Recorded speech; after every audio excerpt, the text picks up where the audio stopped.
So how will this work? Ron Vitiello, former acting ICE director and former acting CBP deputy commissioner. Always good to have you on the program. This is complicating a situation that's already pretty bad, right? I mean, you've already got families and kids in detention centers, and it's been a struggle. How do you put more pressure on those agents to do their jobs by keeping them longer?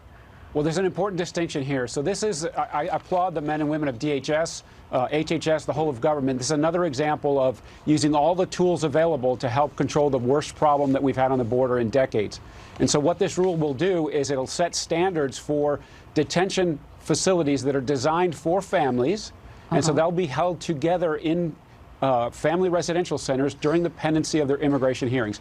And every time we've done that in my career in the Border Patrol and later on in ICE, every time we've done that, it has succeeded in lowering the numbers at the border. It'll also help avoid people trafficking their children or renting their children or smugglers grabbing kids to come to the border. So it'll make them safer. And it responds to the biggest problem we have on the border, which is large numbers of families. You saw in this Secretary's statement there 453,000 families came to the border just so far this year, and we're only in August.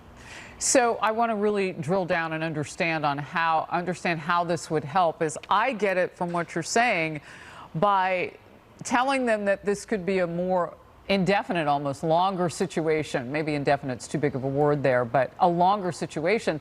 Maybe traffickers and people who are bringing children at mules will look at this and say, well, now I can't fan out into the United States the way I thought I would be.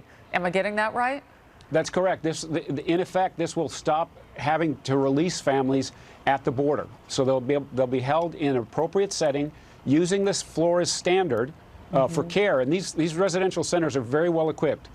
They have 3 hot meals a day, unlimited access to snacks, indoor and outdoor recreation, medical facilities, dental facilities, a schoolhouse, a library. So that those families will stay together so they can see the immigration judge, they can make their claim, and then if they're not eligible for relief under the immigration law, they'll be removed. When we did this in 2014, responding to the surge then, it worked. This allowed for us to have these hearings, and people stopped coming to the border with their children. That's fascinating. I remember, and we know that those 2014 pictures were from all of those unaccompanied minors. Some of them, it was thousands of them that summer.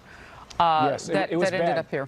It was bad, but it's only 1/5 the size of it is today. It's 5 times worse right now on the border. Okay, I want to move to this.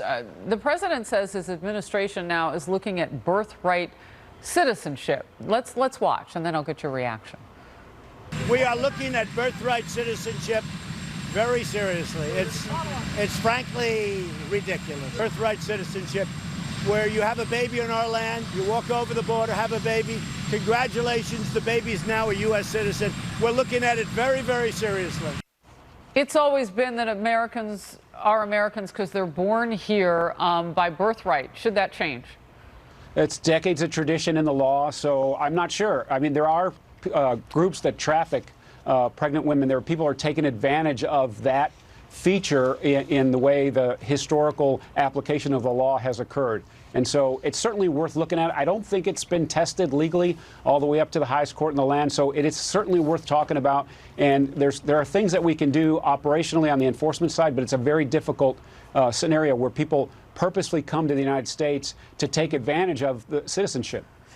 Former acting ICE director, former acting CBP deputy commissioner Ron Vitiello with me today. Thank you. Good to see you. Good to be here.